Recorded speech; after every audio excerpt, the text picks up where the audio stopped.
Welcome to bell TV, voice of voiceless.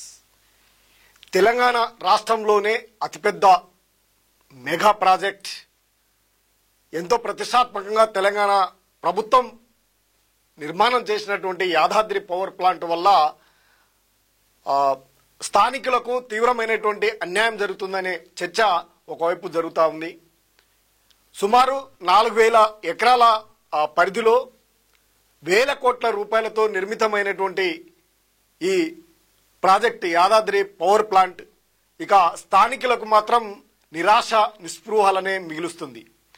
ఇంటికో ఉద్యోగం అనే నినాదంతో థర్మల్ ప్లాంట్ పెట్టిన తర్వాత ప్రజాభిప్రాయ సేకరణలో భాగంగా అప్పటి ఆర్డీఓ గారు కిషన్ రావు గారు ప్రతి ఇంటికి ఒక ఉపాధి కల్పించబడుతుంది లేదా 5 లక్షల రూపాయల పరిహారం అనేది చెల్లించబడుతుందని చెప్పారు. ఆ రోజు రెవెన్యూ రికార్డులలో గానీ ఆడియో వీడియో రికార్డులు ఉన్నాయని చెప్పారు. ఆ రికార్డులను కూడా తనిఖీ ఒకసారి చేసుకుని మా అందరికీ న్యాయం చేసే విధంగా మీరు సహకరించాలని కోరుతుంటూ అందరూ ఏకమై ఈ రోజు సబ్ కలెక్టర్ ఆఫీస్ కి, ఎంఆర్ఓ ఆఫీస్ కి, కలెక్టర్ ఆఫీస్ వారికి ఏమాత్రం ఉపయోగపడటం లేదనే ఇబ్బందికరమైనటువంటి పరిస్థితుల్లో ఆందోళనకు దిగుతా ఉన్నారు ఆ గ్రామాలకు సంబంధించినటువంటి ప్రజలు. ముఖ్యంగా యాదాద్రి పవర్ ప్లాంట్ దామర్చర్ల మండలం వీర్లపాలెం గ్రామంలో గ్రామ పరిధిలో ఉంది. ఆ గ్రామ పరిధిలో ఉన్నప్పటికీ ఆ గ్రామానికి సంబంధించినటువంటి వారికి ఏ విధమైనటువంటి ఉపాధిని కల్పించలేకపోతున్నారు అనే విమర్శలు వ్యక్తమవుతా ఉన్నాయి. స్థానికేతరులకు ఉద్యోగ అవకాశాలు కల్పిస్తా ఉన్నారు, కానీ ఆ గ్రామానికి సంబంధించినటువంటి వారికి మాత్రం అవకాశాలు కల్పించడం లేదు అనే అభిప్రాయం కూడా వ్యక్తమవుతుంది. 2016 మే 30న ప్రారంభించినటువంటి ఈ ప్రాజెక్టు కృష్ణానది పరివాహక ప్రాంతంగా ఉన్నటువంటి అక్కడ ఉన్నటువంటి నీటిని, అక్కడ ఉన్నటువంటి భూమిని తమ అవసరాల కోసం వినియోగించుకుంటున్నప్పటికీ గత కొన్ని దశాబ్దాల కాలంగా దాదాపు వారి యొక్క పూర్వీకులు కూడా అక్కడ ఆ ప్రాంతంపై ఆధారపడి జీవనాన్ని కొనసాగిస్తున్నటువంటి ప్రజలకు తీవ్రమైనటువంటి నష్టం కలుగుతూ ఉంది. పవర్ ప్లాంట్ నిర్మాణ సమయంలో ఉన్నటువంటి ఒప్పందాలు ఏవి కూడా సక్రమంగా నిర్వహించడం లేదనే విమర్శలు కూడా వ్యక్తమవుతా ఉన్నాయి. భూములు కోల్పోయినటువంటి వారికి, పట్టా భూములు ఉన్నటువంటి వారికి ఒక విధంగా, అదేవిధంగా ఫారెస్ట్ భూములు ఉన్నటువంటి సాగు చేస్తున్నటువంటి వారికి ఒక విధంగా నష్టపరిహారం అయితే చెల్లించారు. అంతవరకు జరిగినప్పటికీ ప్రజాప్రయ సేకరణ ప్రకారం ఆ భూమిపై ఆధారపడి జీవించినటువంటి సుదీర్ఘకాలం జీవితాలను కొనసాగించినటువంటి వారికి మాత్రం ఎటువంటి ఉపాధి అవకాశాలు కల్పించడం లేదు. భూమి ఒక యజమానికి ఒక 5 ఎకరాలు ఉంటే అక్కడ ఉన్నటువంటి ఆ గ్రామాల్లో ఉన్నటువంటి పేదలు, నిరుపేదలైనటువంటి వారంతా కూడా ఆ భూమిపై ఆధారపడి జీవనాన్ని కొనసాగించినటువంటి వారు ఉన్నారు. వందలాది వేలాది మంది ప్రజలకి భూములు లేనటువంటి వారు ఉన్నారు ఆ గ్రామాలలో. ఆ భూమిపై ఆధారపడి, వ్యవసాయంపై ఆధారపడి జీవిస్తున్నటువంటి పేద ప్రజలకు మాత్రం ఆశాజనకంగా మారింది. వారికి ఎటువంటి ప్రతిఫలం దక్కకపోగా వారు ఇప్పుడు జీవనాన్ని, ఉపాధిని కూడా కోల్పోయినటువంటి పరిస్థితి అక్కడ దాపురిస్తూ ఉంది. వ్యవసాయ భూములు ఉన్నటువంటి వారికి ధరలు పెరిగి ఆ భూముల విలువ పెరిగాయి.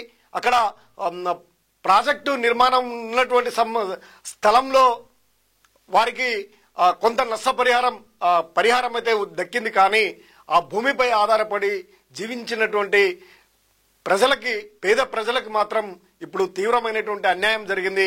అక్కడ ఉన్నటువంటి వేలాది ఉద్యోగాలు, అవకాశాలు ఉన్నప్పటికీ వారిని మాత్రం కనీసం పరిగణలోకి తీసుకోపోవడం విచారకరం. దాదాపు అనేక ఉద్యోగ అవకాశాలు అక్కడ ఉంటాయి. అయినప్పటికీ స్థానికులకు ఇవ్వకుండా కాంట్రాక్టర్లకు ఒప్పగించడంతో, ఏజెన్సీలకు ఒప్పగించడంతో సుదూర ప్రాంతాల నుంచి ఉన్నటువంటి సుమారు ఈ చుట్టుపక్కల గ్రామాలే కాకుండా ఆంధ్రప్రదేశ్కు సంబంధించినటువంటి వారిని కూడా అక్కడ ఉద్యోగ అవకాశాలు, ఉపాధి అవకాశాలు కల్పిస్తున్నారు. కానీ ఆ గ్రామంలో, ఆ భూమిపై, ఆ గాలిపై ఆధారపడి జీవించినటువంటి వారికి మాత్రం ఉపాధి అవకాశాలు కల్పించకపోవడంతో ఆందోళనకు దిగుతా ఉన్నారు ఆ గ్రామాలకు సంబంధించినటువంటి ప్రజలు. ముఖ్యంగా ఒక 5 గ్రామాలకు దాని యొక్క ఎఫెక్ట్, తీవ్రమైనటువంటి ప్రభావం పడి వారి యొక్క జీవన విధానమే అవస్థల పాలవుతున్నటువంటి పరిస్థితి. వీర్లపాలెం, వీరప్పగూడెం, ఇటు నరసింహలగూడెం, ఈ విధంగా చూసుకుంటే ఇంకా ఒక 10 గ్రామాలకు పరోక్షంగా తీవ్రమైనటువంటి ఇబ్బందులు పడతాయి. వారి యొక్క జీవన విధానమే ఇబ్బందికరమైనటువంటి పరిస్థితి. ఇక ఇప్పటివరకు ఒకటే ప్లాంట్ రన్ అవుతా ఉంది. ఇంకా మరో ప్లాంట్ రన్ అవుతే ఇంకా వేడి పెరిగి అక్కడ జీవించడానికి కూడా ఇబ్బందికరమైనటువంటి పరిస్థితులే ఏర్పడే అవకాశాలు కూడా ఉన్నాయి. వాతావరణం కూడా మొత్తం చేంజ్ అయ్యే అవకాశం ఉంది. ఈ వీర్లపాలెంలో ఉన్నటువంటి ప్లాంట్లో ఆ గ్రామానికి సంబంధించినటువంటి వారికి పట్టుమని 10 మంది కూడా ఉద్యోగ అవకాశాలు కల్పించకపోవడం విచారకరం. కొంతమందికి ఉపాధి అవకాశాలు కల్పించిన లేబర్ రోజువారీ లేబర్ గాను మరొక అక్కడికి కార్యాలయాల్లో చిన్న చిన్న ఉద్యోగాలకే ఆ గ్రామాల్లో ఉన్నటువంటి వారికి అవకాశాన్ని కల్పించారు తప్ప ఉపాధి లేక ఇబ్బంది పడుతున్నటువంటి వారికి ఎక్కడ నుంచో వందలాది మందిని ఇక్కడికి దిగుమతి చేసుకుని ఉద్యోగ అవకాశాలు ఉపాధి అవకాశాలు కల్పిస్తున్నారు. కానీ ఆ గ్రామంలో ఉన్నటువంటి వారికి మాత్రం కల్పించడం లేదు. ప్రజాప్రయ సేకరణ సందర్భంలో ఆనాడు అధికారులు కూడా ప్రజలకు ఇచ్చినటువంటి ప్రధాన హామీ ప్రతి ఇంటికి ఒక ఉద్యోగాన్ని లేదా ఒక ఉపాధి అవకాశాన్ని కల్పిస్తామని ఆ రోజు చెప్పినటువంటి పాలకులు పట్టించుకోకపోవడంతో ఇప్పుడు తీవ్రమైనటువంటి నిరాశ నిస్పృహలకు గురవుతా ఉన్నారు ఆ గ్రామానికి సంబంధించినటువంటి ప్రజలు. ఇక ప్లాంట్ ఉన్నటువంటి వీళ్ళ ప్రాంతానికి గ్రామానికి చెందినటువంటి సుమారు 1000 మంది మన ఆందోళనకు దిగి కలవటానికి వెళ్ళినటువంటి వారిని మధ్యలోనే ఆపి నిలిపివేసి అనుమతి లేకుండా వెళ్ళొద్దు అంటూ అక్కడ ఉన్నటువంటి స్థానిక ఎస్ఐ వారిని నిలుపుదల చేయడం జరిగింది.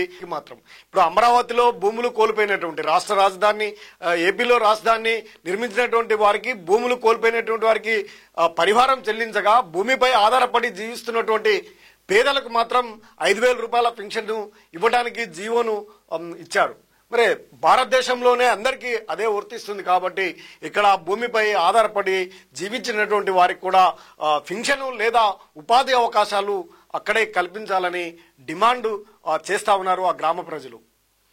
ప్రధానంగా అక్కడ ఉన్నటువంటి వేలాది మందికి అవకాశాలు కల్పించే అవకాశం ఉన్నటువంటి ఆ ప్రాజెక్టులో స్థానికులకు ఇవ్వకుండా మీ సుదూర ప్రాంతాలకు సంబంధించినటువంటి వారికి ఉద్యోగ అవకాశాలు ఉపాధి అవకాశాలు కల్పించడం విడ్డూరంగా ఉంది అనే విమర్శలు కూడా వ్యక్తం అవుతా ఉన్నాయి.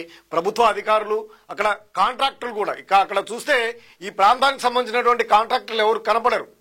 బిహెచ్ఎల్కు దానికి ఇవ్వడం వల్ల బిహెచ్ఎల్లో అనుమతి ఉన్నటువంటి కాంట్రాక్టర్లు ఇప్పుడు అక్కడ కాంట్రాక్ట్ వర్క్ చేస్తున్నటువంటి పరిస్థితుల నేపథ్యం కొంతమందికి నాయకులకు కొంత మాటగా చలామణి అయ్యేటువంటి వారికి ఉపాధి అవకాశంగా కనిపిస్తుంది. కానీ పేద ప్రజలకు అక్కడ ఆ ప్రాంతాన్ని ఆ భూమిని ఆ గాలిని ఆ నీటిని పూర్తిగా నమ్ముకొని జీవనాన్ని కొనసాగిస్తున్నటువంటి వారికి మాత్రం తీవ్రమైనటువంటి వెదజల్లుతున్నటువంటి అక్కడ ఉన్నటువంటి కాలుష్యం ఇంకా విడుదల కావట్లేదు.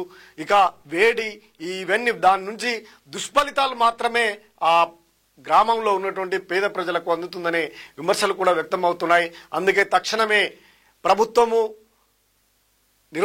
ప్రభుత్వం ఒక సర్వేని నిర్వహించి అక్కడ ఉన్నటువంటి నిజమైనటువంటి పేదలు రేషన్ కార్డులు ఉన్నాయి, రేషన్ కార్డు ఆధారంగా లేక వారి యొక్క భూములు ఉన్నవా లేవా అనే లిస్టును తయారు చేసి నిరుపేదలైనటువంటి ఆ గ్రామానికి చెందినటువంటి వారికి ఆ చుట్టుపక్కల ఉన్నటువంటి గ్రామాలందరికీ కూడా ఉపాధి అవకాశాలు కల్పించాల్సినటువంటి అవసరం ఉంది.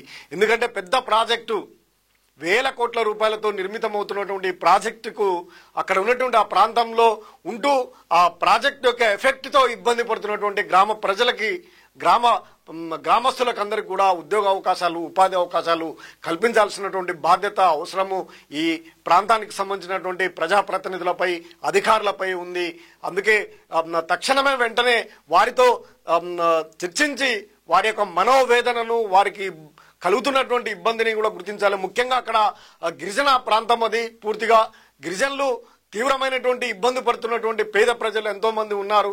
ఆ గిరిజనులకు ఉపాధి అవకాశాలు కల్పించి వారిని ఆదుకోవాల్సినటువంటి అవసరమైతే ఎంతైనా కల్పిస్తుందనే చర్చ అయితే సాగుతుంది. మరిన్ని అప్డేట్ కోసం చూస్తూనే bell TV voice of voiceless. Sir ఇక్కడ ఎంఆర్ఓ ఆఫీస్ వాళ్ళు కూడా తెలియజేస్తున్నారు ఏంటంటే ఇక్కడ ఎవరు వాళ్ళ ఉపాధి కొరకు పోరాటం చేసే వాళ్ళు కానీ అరాచకం చేసి పోలీస్ డిపార్ట్మెంట్ కూడా చెప్తున్నాం ఇక్కడ ఎవరు కూడా అవాంఛనీయ సంఘటనలు కోరుకునే వాళ్ళు కానీ అవాంఛనీయ సంఘటనలు తావు ఉండేటట్టు చేసే వాళ్ళు కానీ ఎవరు లేరు సార్. ఇక్కడ మీరు ఒక్కటే గుర్తుంచుకోవాలి, వాళ్ళు ఉపాధి కోసము వాళ్ళ పిల్లల ఉపాధి భద్రత కోసం మాత్రమే ఇక్కడ పోరాటం చేయడానికి వచ్చిర్రు.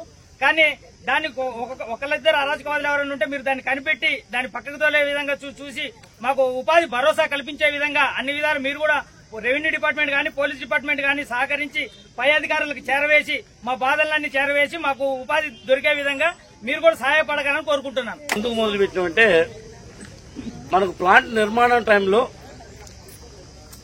అప్పుడు ఆర్డీఓ కిషన్ రావు గారు ప్రజాభికరణ సేకరణ సమయంలో ఏమన్నారంటే మన గ్రామంలో కాలుష్యము air pollution water pollutions radiations ఇవన్నీ ఎఫెక్టివ్ ఏరియా అవుతుంది కాబట్టి ఆ రోజు ఏం చెప్పిందంటే ప్రతి కుటుంబానికి ఉపాధి కల్పిస్తాం